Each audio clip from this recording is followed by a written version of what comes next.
All right. I don't really have a start to this, so we just kind of kick it off. My name is Doug Logan, and we are here to create some content with my new friend Christopher Plant, who represents both Radio Kismet, Kismet CoWork, and Move to Philly. And we're going to have an exciting conversation about a variety of different things, beginning with Popcorn. I love popcorn. I had popcorn last night, and I had popcorn the night before. And when I'm feeling bad, I'll just do the microwave. But frequently, I make it myself and season it with a mixture of Old Bay, garlic salt, and many other delicious flavors. Wow. Welcome to Not Quite a Podcast, where we talk with founders, marketers, writers, builders, and designers about life, business, marketing, and more. And sometimes we even say something smart. When that happens, we take the best of our talks, tidbits, and wisdom and post it here for our listeners.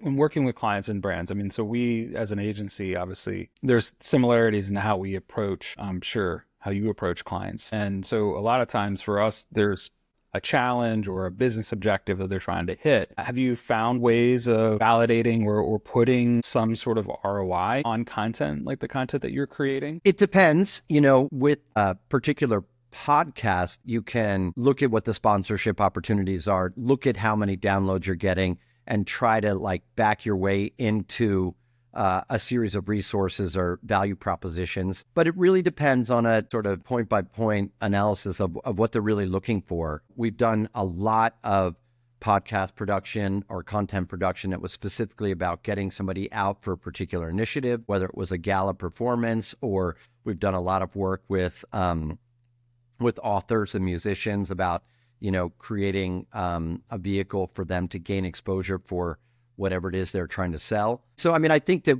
one of the things that is a benefit is really looking at what the end goals are and figuring out what the best ways to deliver on that result want to be. I certainly have instances where I'm just creating content to create content, but I like to create content for a specific reason and be able to utilize the sort of complete suite of my own personal skills or what I can bring to the table to create something that is both unique, memorable, and effective, because if you build it and it doesn't work, then who cares? I think for me, content and the purpose of conversations like we're having here is just to give a platform, I guess, for my personality, for my voice to be out there a little bit more. We've had instances where clients will come to our website, they'll read case studies, they'll read my bio, and that's just a page, but getting the chance to actually talk with me before they can talk with me, I think is a really valuable way to start that relationship off, right? So if we can kind of use video and use our voices as a means of getting that and bridging that gap, I feel like it's a way to hopefully jumpstart that relationship or any relationship before it even starts. I agree in totality with that comment. I don't think that a conversation like this is purposeful. And I do believe that, thought leadership and sharing your opinions, the reality is that in the design tools that are available to the average person these days allow everybody to look sophisticated and competent. Like a website is no longer an admirable barometer of a person's experience or what they can do, because everybody can produce fantastic design. It's not that hard anymore. It used to be much more specific of a skill set. And so, figuring out a way to create meaningful conversations that allow you to elaborate on what your skill set is, what your ability to even carry on a conversation or make something engaging in a world that is awash in meaningless content that in some cases people are paying enormous amounts of money for. We've all seen advertising and content out there where you're just like, what is this even for? But I think two smart people, and I think we both qualify, getting together to share ideas and think about, how they present themselves to the universe and how they can make good content and create meaningful platforms for their business is inherently valuable and allows people to sort of understand you in your own words and beyond the power of a successful bio. So, everybody could use Canva, but not everybody could rock the shirt that you're rocking right now. So everybody could buy it, but I don't know if they would have the same panache at pulling it off. and knowing how to add, like the nice little scarf on top of it. But I mean, I think that, it's interesting now, right? Like we live in this age where the predominance of AI being, a part of every conversation. So if everybody's going to have the same tools that can put together powerful media and content with the simple stroke of a key, then we're all kind of in trouble. But the reality is that there still needs to be a beating heart and powerful mind behind it to really understand what the value proposition is anyway. I think that things like Canva level the playing field in terms of like the basic level of design, but that's just the first start. That's just what gets you in the door. And then figuring out strategically how to create value for your client or yourself, or how to create a partnership that's going to transcend that particular idea of like two people. All of that stuff is still completely an essential resource for the successful execution of any initiative. I mean, I think that content and media has become the dominant conversation in our world with Instagram, Facebook, LinkedIn, all of the stuff. Everybody has a platform now. How do you stand out? How do you make something that is, if not evergreen and eternal, but meaningful in its moment and valuable as something more than an exercise? I mean, I knew we were going to talk about AI at some point. I've always had this sort of, I guess, distinction between art and design. This is something that I've always kind of seen as a very interesting concept, because I think that AI right now is just kind of creating mediocre art at best. And in art, it's open to the artist's impression. It's open to the viewer's impression.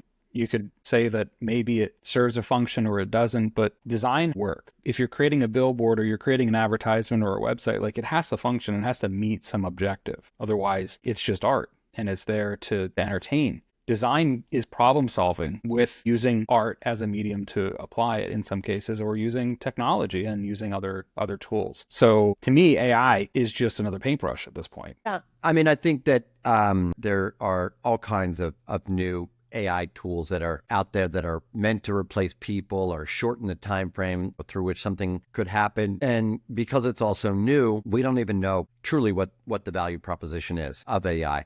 I think that in the last 20 years, we've seen design, art, creativity become like the primary points of differentiation, especially in the workplace. And there's a lot of people and a lot of businesses that are based on the eternal search for the least common denominator in terms of your bottom line. So like if AI comes along and Claude can, produce this amount of content with 3 people that used to take 10 people, a lot of people are going to embrace that and think that because they saved $92 on this particular project, that they are the smartest person in the room. But there's never going to be a replacement for brilliance of a human experience with a particular thing. And so I think that it's becoming much more complex to create work that transcends the market or create work that can truly like break through. And yet we see examples of it all the time. It's definitely sort of raising the bar. And at some point, like we're all going to be at that same level. And then we have to just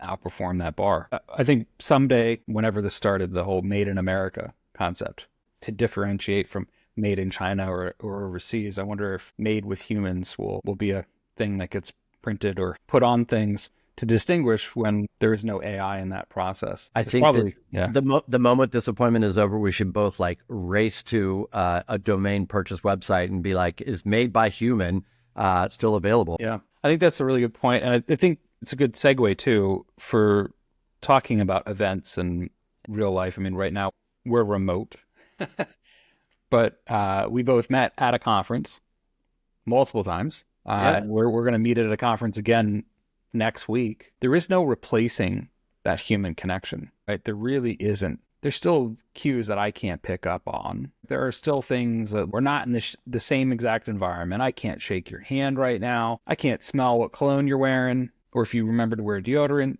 I smell good. I smell good, Doug. I will assure you that I smell good. There's all these different dynamics that you just don't get, when you're virtual like this. And we're one-on-one. Imagine you and I talking, and then all of a sudden somebody else just comes in the room next to us, right? Just totally throws the whole conversation off. So I think it's a huge gap. It's a very, very big gap to try to bridge between that and going to a conference. I've seen it done with some events where they'll do like multi-site events where like maybe the event itself is hosted somewhere, and then they'll have satellite live stream sort of events where people from that area can attend, watch it together on a very big screen, and then still be able to kind of meet people in their local area. I run a digital agency, and I prefer to do that over putting on a VR headset and waving at you, with my avatar. Right? No, I agree. It's about like, how do you develop the type of relationship that you want with the people that you're meeting in these situations, and derive some kind of meaning from them. When you go into a conference, you may see that, both you and I are like kind of goofy, funny people who are willing to go the extra mile to show up with either, in your particular case, hand-decorated shoes that are specific to a mission to win a competition. Like you pick up on like really fun, intangible things when you see people in person. But I don't believe that that's the only way. I just think that the average conference is over-programmed and mistakes why people are wanting to go to that conference in the first place. I would venture to guess that the majority of people are not expecting to learn that much from the conference, but really want to get the validation of the peer network that has chosen to make that same decision as they have, and are really figuring out, like, how do I fit in the market that I'm in, like the compare and contrast, or finding good partners. But everything that you're saying, I agree with, in terms of like, what is the next level version of convening people, of creating strong professional relationships, and getting both the emotional and intellectual stimulation that you get when you're in a room full of people who have made the same decision that you have, or in this particular hotel or that conference, or that convening of professional organizations. So, I don't know what it is, but I'm looking forward to it as well. Thanks for listening to Not Quite a Podcast. To hear new episodes, view the archive, or find out more about being a guest on the show, visit notquiteapodcast.com.